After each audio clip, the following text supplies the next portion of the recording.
The reading is from the first book of Samuel, chapter 1. There was a certain man from the hill country of Ephraim, whose name was Elkanah. He had 2 wives. One was called Hannah, and the other Peninnah. Peninnah had children, but Hannah had none. Year after year, this man went up from his town to worship and sacrifice to the Lord Almighty at Shiloh, where the 2 sons of Eli were priests of the Lord. Whenever the day came for Elkanah to sacrifice, he would give portions of the meat to his wife Peninnah and to all her sons and daughters. But to Hannah he gave a double portion, because he loved her, and the Lord had closed her womb. Because the Lord had closed Hannah's womb, her rival kept provoking her in order to irritate her. This went on year after year. Whenever Hannah went up to the house of the Lord, her rival provoked her, till she wept and would not eat. Her husband Elkanah would say to her, "Hannah, why are you weeping? Why don't you eat? Why are you downhearted? Don't I mean more to you than 10 sons?" Once, when they had finished eating and drinking in Shiloh, Hannah stood up. Now Eli the priest was sitting on his chair by the doorpost of the Lord's house. In her deep anguish, Hannah prayed to the Lord, weeping bitterly. And she made a vow, saying, "Lord Almighty, if you will only look on your servant's misery, and remember me, and not forget your servant, but give her a son, then I will give him to the Lord for all the days of his life, and no razor will ever be used on his head." As she kept on praying to the Lord, Eli observed her mouth. Hannah was praying in her heart, and her lips were moving, but her voice was not heard.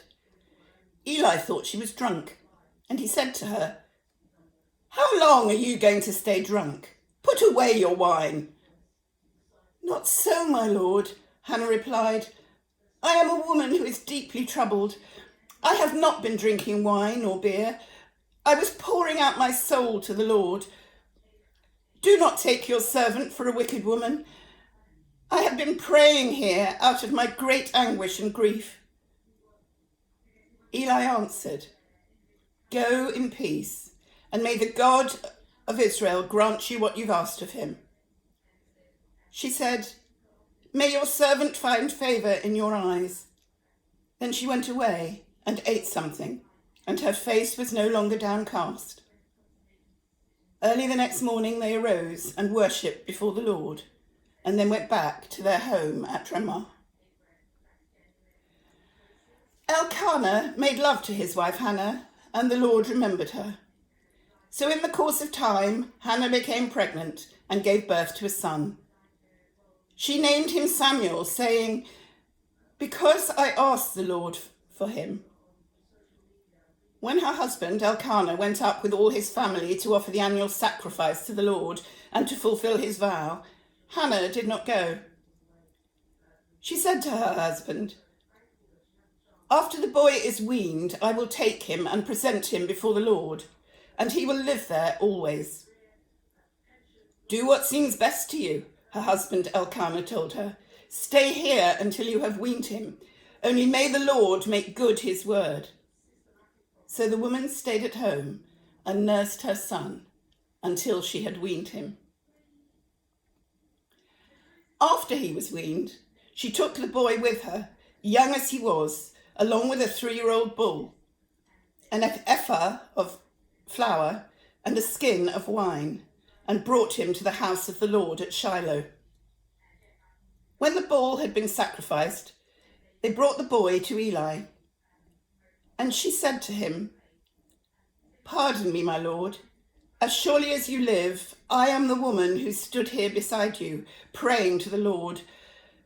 I prayed for this child, and the Lord has granted me what I asked of him. So now I give him to the Lord. For his whole life he shall be given over to the Lord." And he worshipped the Lord there. This is the word of the Lord.